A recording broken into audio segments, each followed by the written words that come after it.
Bonjour et bienvenue à cette table ronde. Aujourd'hui, on va parler du coup de sécuriser la ville contre les cyberattaques et notamment de la problématique des infrastructures critiques. Donc, on parle des infrastructures dangereuses dont l'arrêt pourrait causer un véritable danger. Pour un peu de contexte, il faut savoir que les attaques contre les collectivités ont augmenté de 50% en 2020. On va d'ailleurs avoir des exemples à cette table ronde.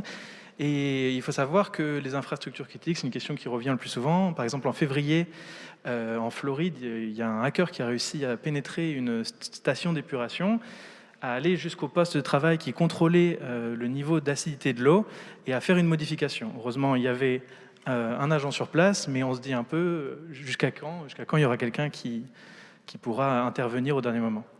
Donc voilà, donc pour cette table ronde, on est en très bonne compagnie.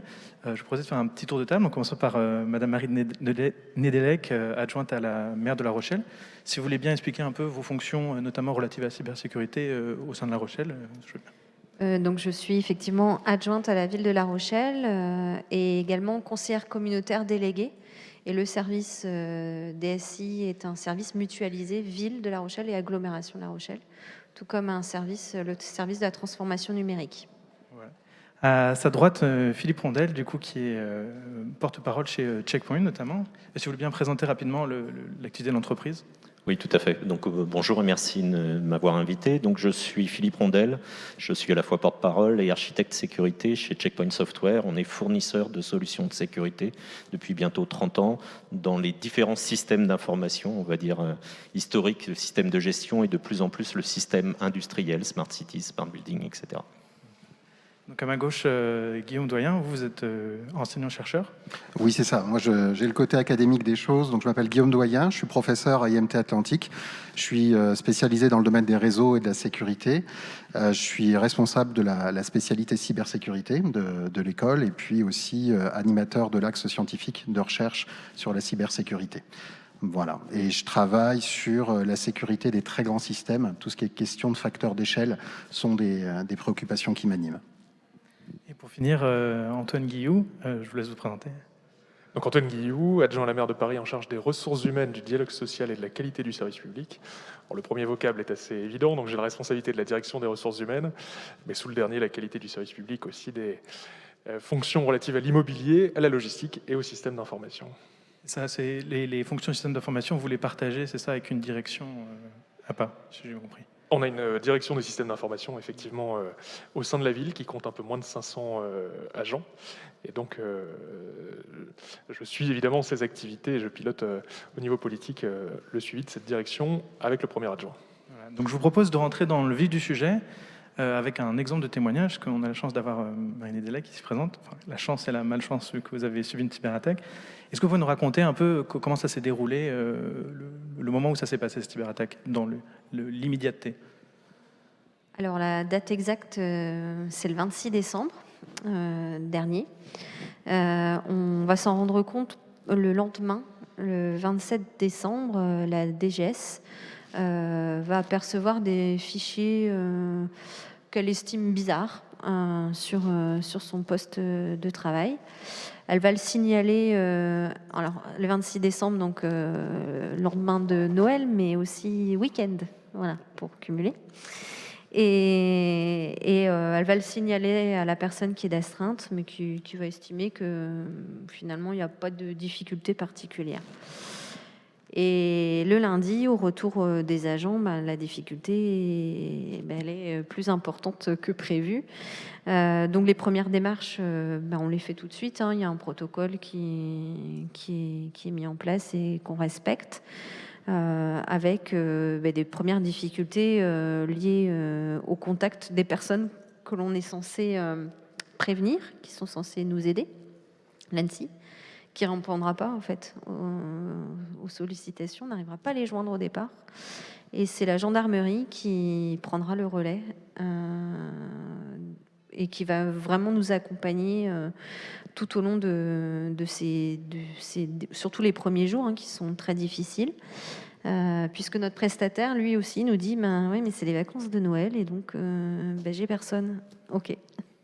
Donc là, il faut prendre les premières mesures. Et donc, comme je l'expliquais tout à l'heure en me présentant, on est sur un service mutualisé ville et agglomération. On ne sait pas l'étendue au départ des dégâts, donc on fait un choix sur les recommandations de la gendarmerie qui est de tout couper. Donc tout couper, c'est une ville et une agglomération, une collectivité, une administration qui est à plat. Et il faut faire au départ des investigations, savoir quelle est l'étendue des dégâts. Et on estime rapidement, on voit le parcours de l'attaque et on a un tiers de nos serveurs qui sont touchés. Vous avez des exemples concrets de services qui se sont arrêtés à cause de ces cyberattaques dans l'immédiat, que vous Alors, avez dû couper? oui, il y a le chauffage dans certains bâtiments de la ville. Il y a l'accès à nos parkings souterrains. Donc, en période de fin d'année, reste une ville quand même très attractive. Ça compromet un petit peu l'accessibilité de notre centre-ville. Avec des personnes qui ne comprennent pas, éditer une affiche pour dire attention, les parkings ne sont pas accessibles, c'est aussi compliqué. Voilà, tout ça aussi se cumule. Et puis, un des services qui a été le plus compliqué, c'est qu'on ne peut plus délivrer de permis d'inhumer. Ça veut dire que pendant une semaine, on ne peut pas délivrer aux familles la possibilité d'enterrer leurs défunts. Donc je vous laisse imaginer comment ça touche l'émotion de nos habitants, l'incompréhension totale qu'ils ont de se dire mais comment une ville peut être attaquée, ne peut plus fonctionner sur ce point-là parce qu'elle a été victime d'une cyberattaque. Donc on fait le choix, alors moi j'ai aussi la délégation sur la communication et on fait le choix de communiquer. On fait le choix d'être transparent, que ce soit dans les médias locaux prioritairement, parce qu'ils seront le relais effectivement des informations et surtout de bien expliquer ce qui se passe et surtout le lien avec la donnée, puisque la peur que l'on a, c'est aussi que des données aient pu être dérobées, pire diffusées. Ce qui n'est pas notre cas en fait. Au départ, c'est une demande. On a une demande de rançon qui est accompagnée d'un certificat de mariage délivré à La Rochelle. Voilà, ça, c'est ce qui accompagne la demande de rançon. Mais très vite, par le prestataire qui va nous accompagner, alors pas celui qui aurait dû nous accompagner parce qu'on avait un contrat avec lui, mais un autre que l'on choisit, pas sur les conseils aussi de la gendarmerie. Ce prestataire va nous dire non, en fait, on a retracé le chemin et cette donnée, c'est simplement une donnée qui est prise sur le poste de travail par lequel ils sont aussi entrés et qu'il n'y a pas d'autres données sensibles, de données qui ont été prises. Ça, c'est un scénario que vous connaissez bien, Philippe, j'imagine. Malheureusement, oui.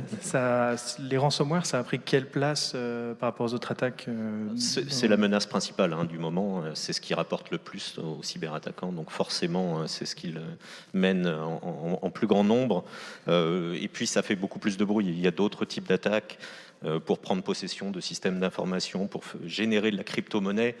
Bon, ça coûte à l'organisation qui est impactée, mais c'est quand même pas le même ressenti, c'est pas la même crainte, ça a un autre impact, très clairement. Lorsqu'on accède à la donnée, lorsqu'on empêche le système d'information de travailler, c'est bien plus important, bien plus impactant. Et c'est vrai que historiquement, ces ransomware sont apparus avant dans le grand public, ça ciblait essentiellement un poste à droite à gauche, et puis les cyberattaquants demandaient $300 pour restaurer les données qui étaient souvent les photos de famille.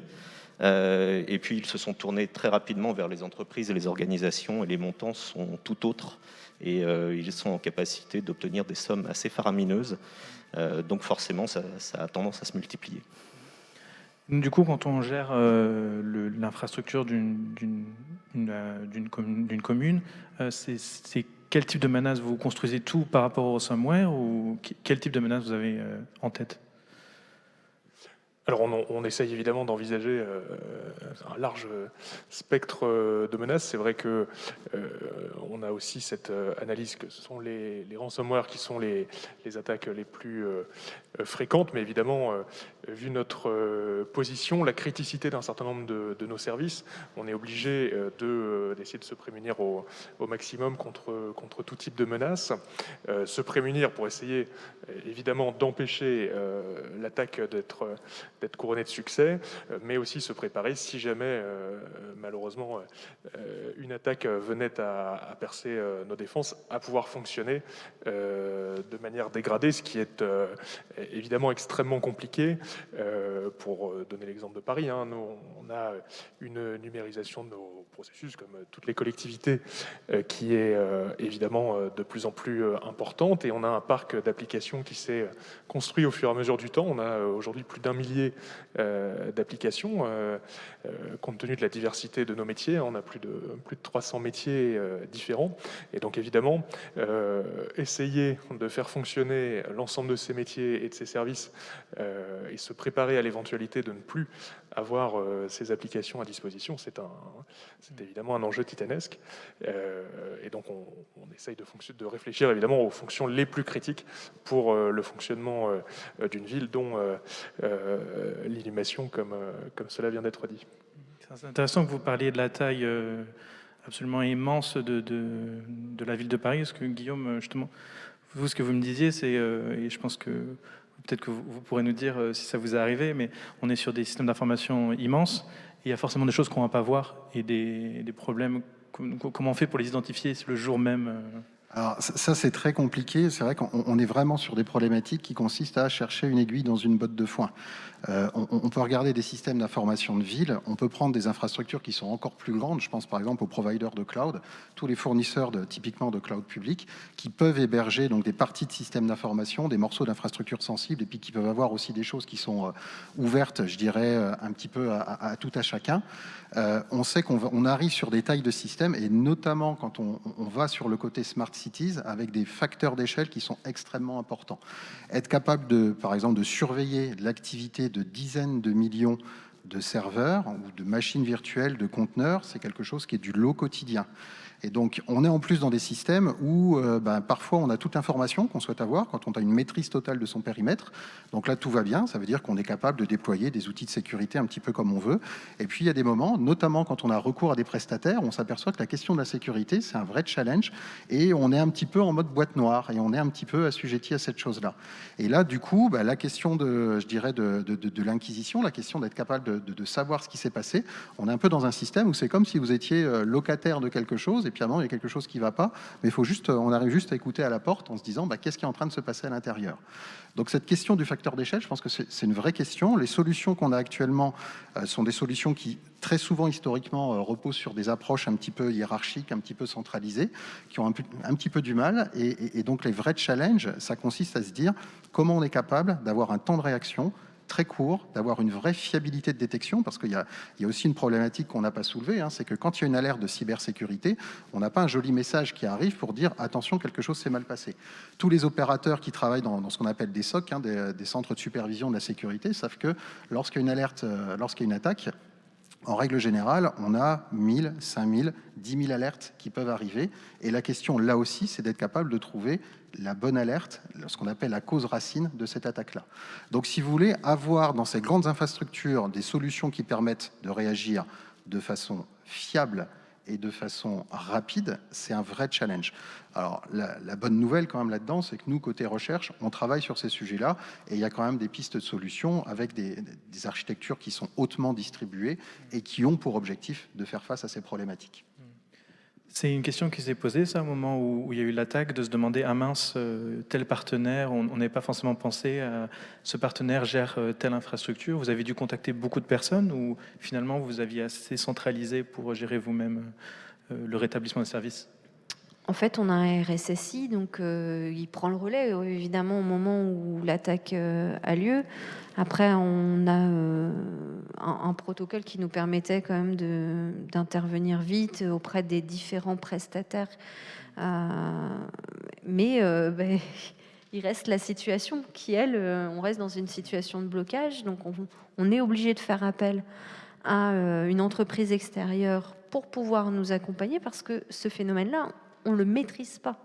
On ne le connaît pas. On a beau avoir fait une simulation une semaine avant notre attaque, faire une simulation d'intrusion, eh ben, ils y arrivent quand même. Donc, l'aiguille dans la botte de paille, ben, c'est compliqué. Et on n'a pas les capacités internes. Et quand on a préparé cette table ronde, je vous expliquais aussi que ça arrive à un moment, le 26 décembre 2020. Donc, il faut être conscient que nos équipes informatiques ont subi déjà une situation compliquée avec le Covid, puisqu'il a fallu fournir en un temps record, en mois de mars-avril, un outil informatique aux agents pour qu'ils puissent télétravailler. Enfin voilà, et donc ils sont épuisés. Ils attendent avec impatience leurs vacances de Noël. Et en fait, pendant les vacances, on leur dit non, en fait, il y a un problème, il faut revenir.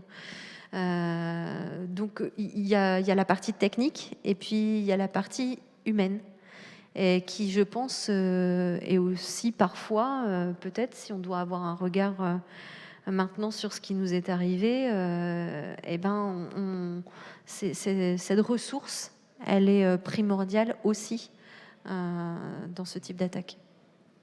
Si je peux juste compléter cette chose-là, ça fait aussi partie des grands enjeux au niveau de la sécurité, c'est la question de la place de l'humain et la question de l'automatisation. Parce qu'en effet, on ne peut pas être dans des situations où c'est le 25 décembre, c'est le 31 décembre, c'est un jour férié, un 15 août, etc.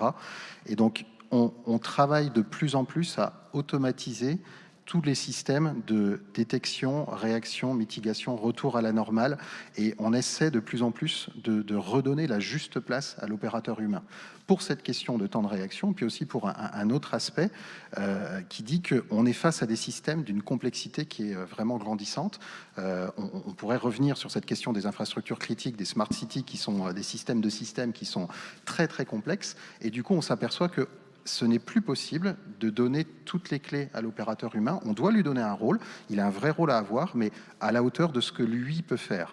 Alors là aussi, il y a des choses qui sont un petit peu dans les cartons du côté de la recherche. On parle beaucoup de réseaux fondés sur les objectifs ou sur les intentions. On permet à des opérateurs notamment d'exprimer des politiques de sécurité, mais à échelle humaine, et par le biais de l'intelligence artificielle, notamment d'être capable d'automatiser cette mise en production et de s'assurer que le système ne sort pas du cadre qu'on lui a fixé. Alors ça, on voit des premières solutions, mais ça reste quand même des choses qui sont très sur la brèche. Peut-être du coup, vous avez tendu la perche sur la définition d'infrastructure critique. Philippe, je me tourne un peu vers vous. Quand on met en protection un système, qu'est-ce qu'on va considérer comme infrastructure critique et comment est-ce qu'on va le traiter différemment du reste du système? Alors, c'est vrai qu'infrastructure critique, ça veut tout dire et rien dire. C'est-à-dire qu'on cherche à déterminer quels sont les services qui vont devenir critiques pour l'entreprise ou l'organisation et pour une ville. Alors, c'est toujours difficile de le positionner. L'exemple, je pense, était très bon. Il y a des éléments qui sont vitaux directement. Vous parliez de l'eau et de la qualité de l'eau, mais quand on va sur d'autres éléments comme ce que vous pouviez évoquer tout à l'heure, le ressenti de l'utilisateur est tout aussi important. Donc, c'est à chaque organisation de déterminer vraiment ce qui est un système critique, c'est-à-dire quand il s'arrête, vraiment quel est l'impact sur l'organisation derrière. Alors bien souvent, on parle de systèmes critiques pour parler de systèmes type industriel, type smart cities dans certains cas, en tout cas qui peuvent avoir un impact important, très important, voire vital dans certains cas.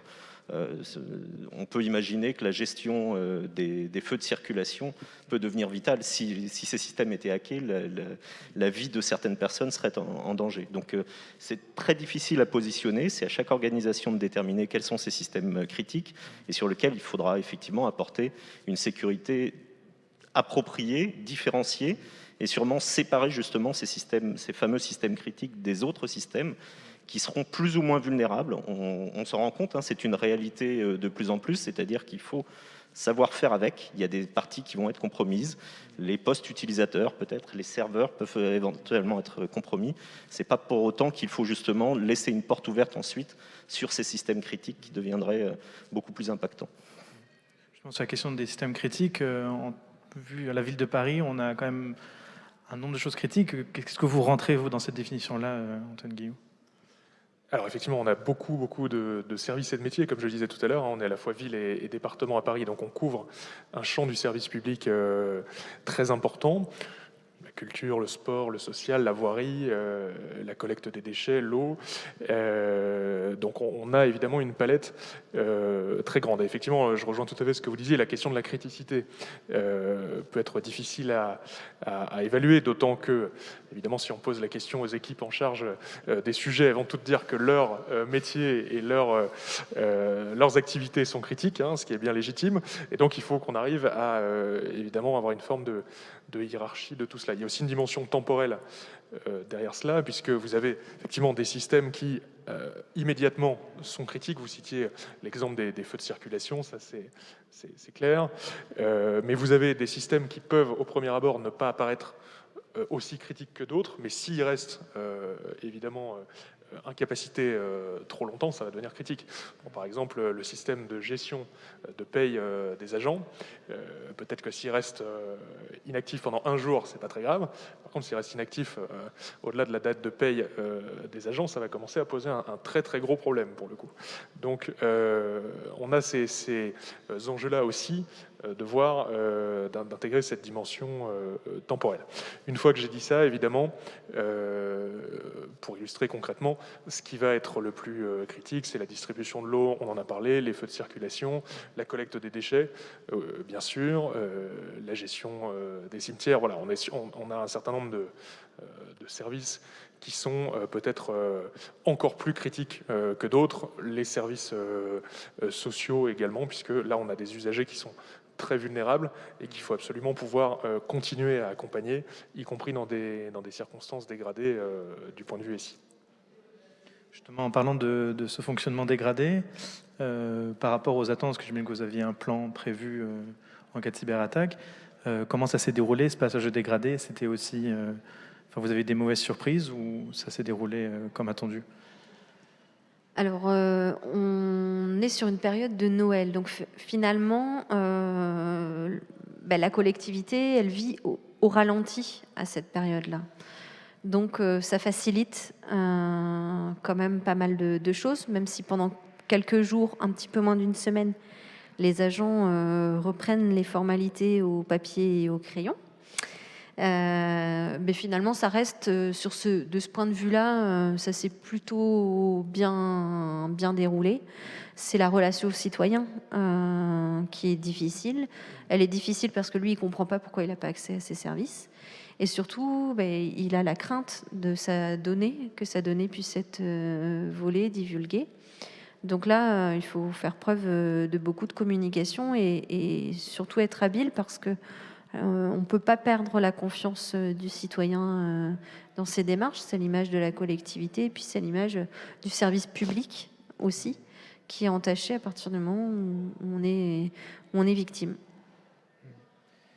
Et du coup, on revient un peu sur ces questions de surface à protéger. Comment est-ce qu'on fait pour appréhender le risque sur une surface aussi grande? Quelle protection en premier? Parce qu'on a parlé un peu ransomware, mais il y a d'autres menaces. Comment est-ce que vous les prenez en compte, ces menaces-là? Alors c'est vrai que déjà on va prendre en compte des systèmes qui sont très différents.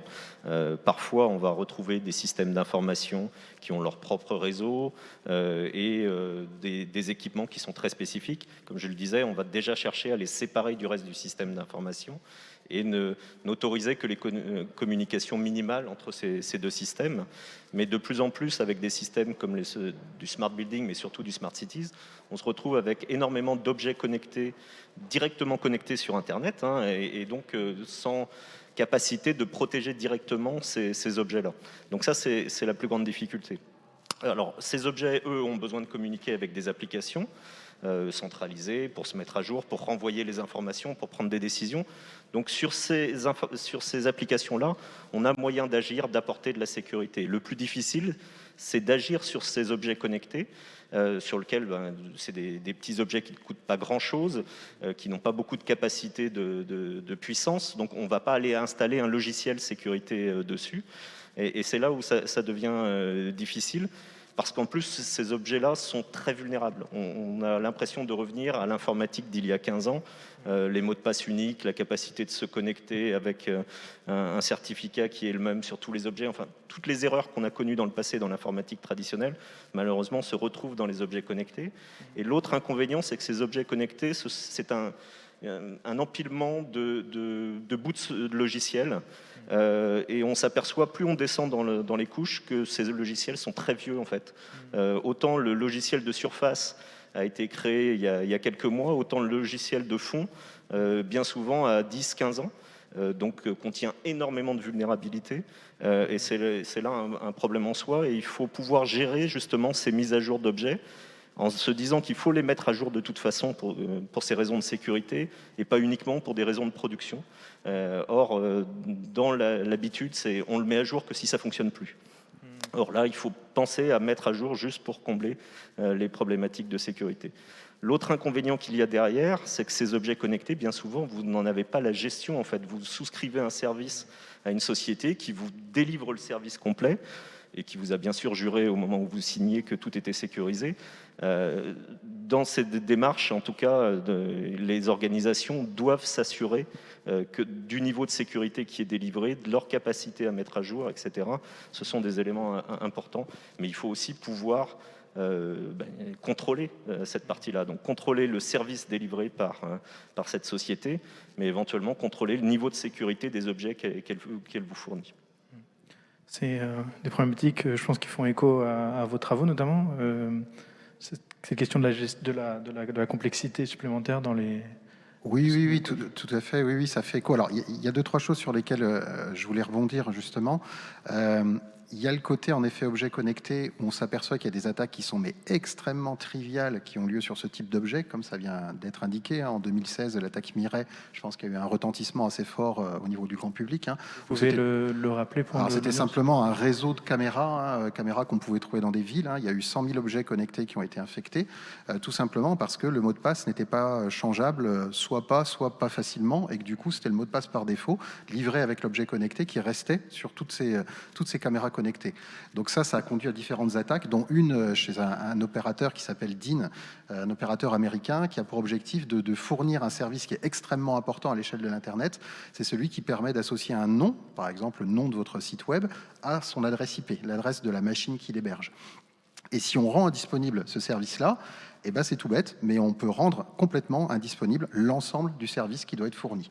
Donc attaquer ce service-là, qui est une véritable clé de voûte de l'Internet, c'est agir là où ça fait mal. Et donc avec ce réseau de botnets de environ 100 000 objets connectés qui ont été infestés, pendant plusieurs heures, je crois à l'échelle d'une journée, ce service donc de résolution dynamique a été rendu totalement indisponible. Et ça a impacté notamment tout un ensemble de PME qui ont recours à ce type de service. Et là, il y a un manque à gagner en termes de disponibilité qui est absolument colossal. Et on s'aperçoit vraiment du côté, je dirais, au niveau des attaques, on est un petit peu dans un grand écart. Ça veut dire qu'il y a des choses qui sont extrêmement avancées, qui sont fondées sur ce qu'on appelle des APT, sur de l'intelligence artificielle, etc. Et puis d'un autre côté, on a des choses qui sont extrêmement triviales et qui sont pour autant redoutablement efficaces. Et je voudrais juste compléter aussi ce sujet-là en disant que la question justement de la mise à jour, c'est un enjeu qui est absolument essentiel. On a un vrai problème de constante de temps, je dirais, entre la réactivité des attaquants et finalement l'inertie qu'on a liée à la taille de nos systèmes et leur complexité, notamment pour faire de simples mises à jour en termes de sécurité. Alors ça se pose sur la question de l'Internet des objets, ça se pose sur d'autres types d'architectures. Si vous êtes par exemple l'opérateur de votre propre infrastructure, si jamais il y a pas de prestataire, et ça c'est le cas de nombreuses PME, finalement vous êtes responsable de la mise à jour de votre système d'information, et cette opération elle n'est pas triviale. Je peux donner un exemple sans nommer justement personne, mais d'une infrastructure qui est très peu coûteuse parce que basée sur du logiciel open source qui s'appelle OpenStack, qui est très utilisé dans le monde de l'entreprise pour héberger des machines virtuelles, ce genre de choses. Et quand on doit mettre à jour OpenStack, vous avez intérêt à avoir des ingénieurs sacrément qualifiés parce que c'est pas si trivial que ça. Et du coup, quand on comprend ça, on comprend que finalement, on a un écosystème d'éléments qui sont pour certains à jour, d'autres un petit peu anciens, d'autres très anciens et qui ne vont pas suivre les évolutions en termes de sécurité. Et cette question-là aussi, cette capacité à pouvoir faire évoluer, je dirais, au rythme de la sécurité tous les systèmes en déploiement, ça c'est une vraie question.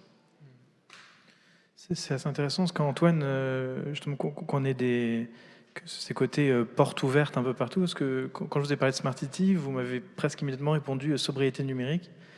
Voilà, c'est une approche que vous prenez en compte quand vous prenez en compte la cybersécurité de la ville de Paris, par exemple. Oui, tout à fait. Alors, c'est pas la seule raison qui nous amène progressivement au concept de sobriété numérique, hein, mais c'est qu'effectivement, on est sans doute passé progressivement d'une vision où, voilà, la Smart City était, elle l'est toujours, mais c'est un concept très discuté, où on se disait qu'il y avait un potentiel important en termes d'avantages pour le service public, pour les usagers, derrière la numérisation de beaucoup de processus, ce qui parfois pouvait amener à creuser des pistes de numérisation, au fond, pas forcément si intéressantes que ça en termes de valeur ajoutée du service, et par contre, qui pouvaient créer potentiellement des vulnérabilités.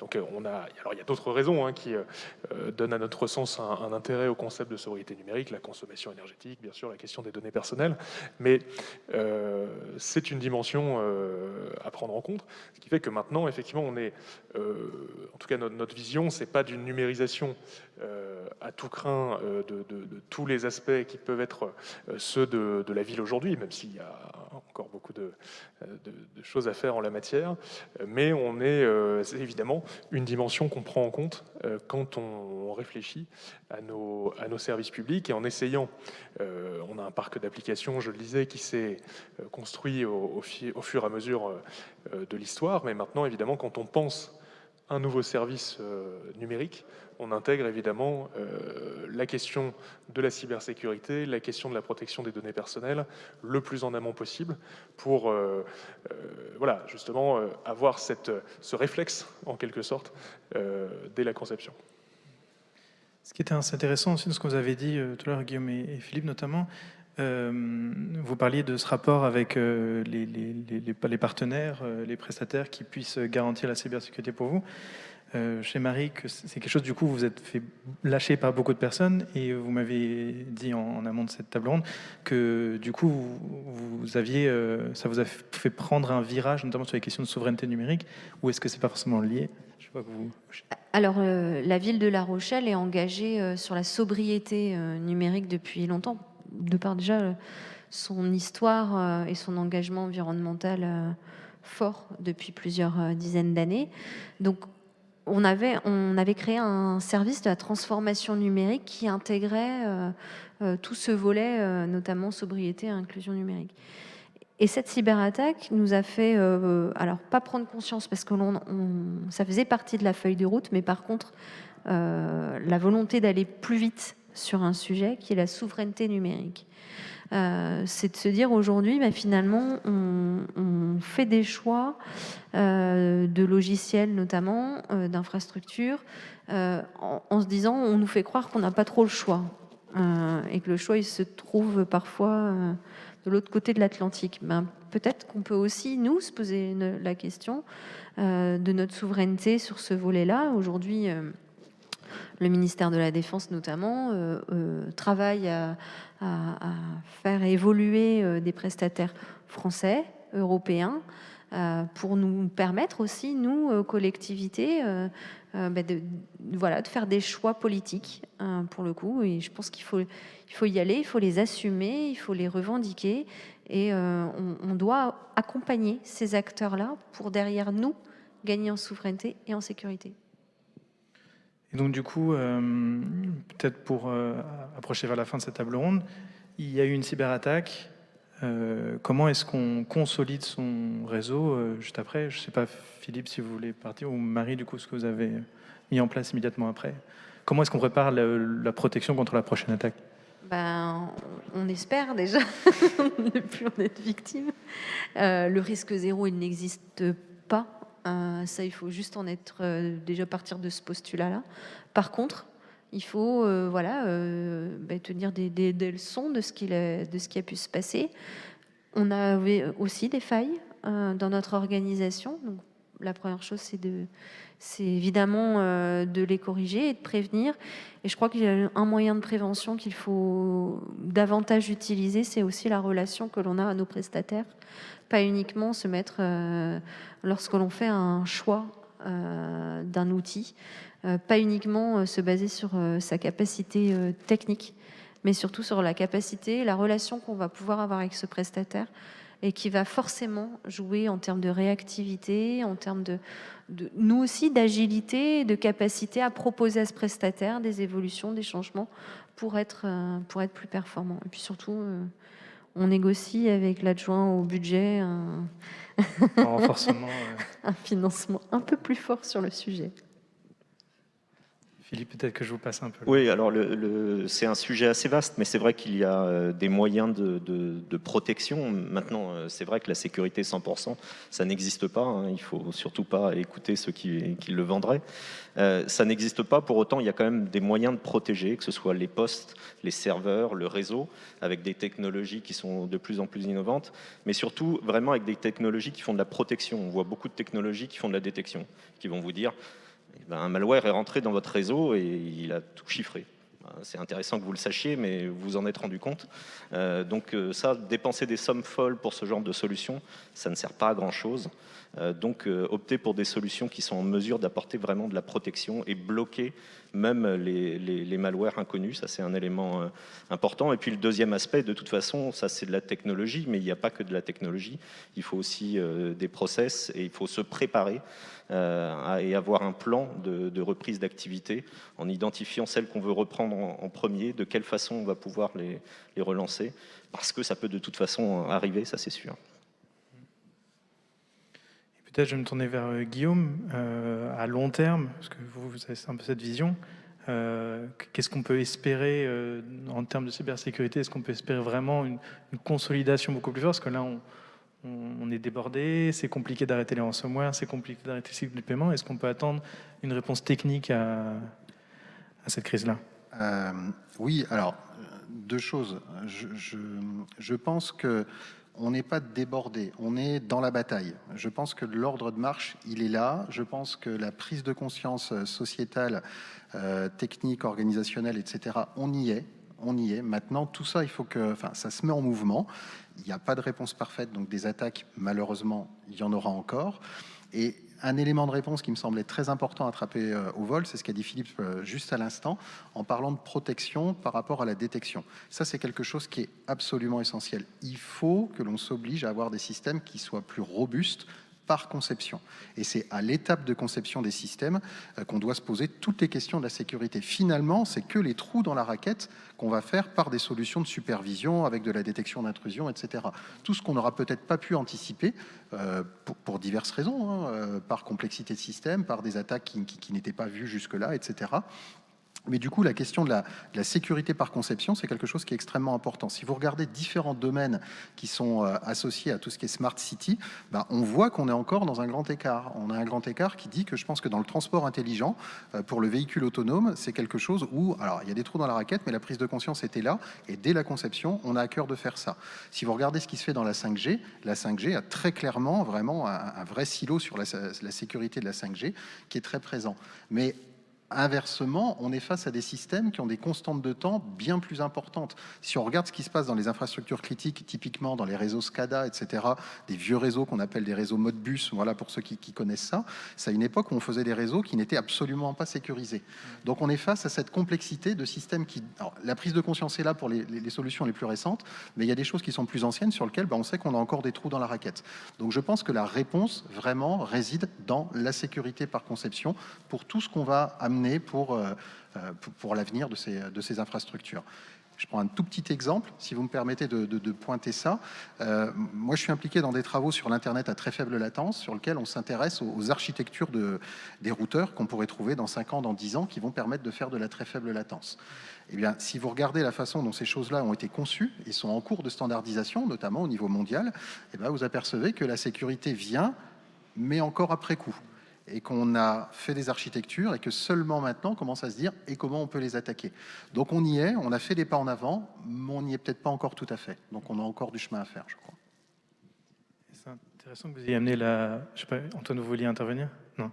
Non, tout à fait, pour dire qu'effectivement, la sécurité par conception, c'est, je pense, tout à fait crucial. La question des infrastructures aussi, hein, et de la souveraineté à ce niveau-là. Nous, à la Ville de Paris, on a développé notre propre data center, justement, pour pouvoir avoir cette maîtrise-là du stockage de nos données. La question de l'expertise, on en a parlé aussi, que ce soit en interne, dans nos propres équipes, ou dans la relation avec les prestataires, effectivement. Puis je voulais juste ajouter peut-être un petit point qui est assez évident, mais on en a moins parlé, c'est la question de la formation de l'ensemble des agents, pas seulement ceux des directions des systèmes d'information, mais à partir du moment où chaque agent qui a un accès régulier au système d'information, ou même ponctuel d'ailleurs, peut être une porte d'entrée pour ce type d'attaque. Ça veut dire sensibiliser, dans notre cas, vraiment beaucoup d'agents à ces sujets-là, et y compris pour des agents, évidemment, pour lesquels la cybersécurité n'est pas la première préoccupation dans leur activité quotidienne. Et donc ça, c'est un enjeu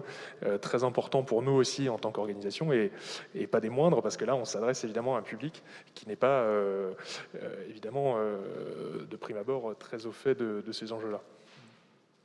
Puisqu'en fait, c'est assez intéressant cette sorte d'information, parce qu'en fait, vous avez eu la chance que la personne qui a eu l'attaque ait eu le réflexe de vous contacter, vous, enfin, il réflexe de remonter l'incident qui s'était passé à la ville, au final. Lors de votre attaque, finalement, la personne primo-infectée, elle a eu le réflexe quand même d'aller vous appeler. C'est pas la personne qui est infectée, puisque c'est le système global qui l'est. C'est la personne, par contre, qui détecte. Il se trouve que c'est la DGS, donc ça, peut-être que ça facilite le fait que ça aille plus vite derrière. Ça va faciliter. Merci beaucoup. On approche la fin de cette table ronde. Je ne sais pas si vous avez peut-être un dernier message à passer. Sinon, je vais vous remercier beaucoup d'être venu, et puis à bientôt, j'espère. Voilà. Merci. Merci beaucoup. Merci.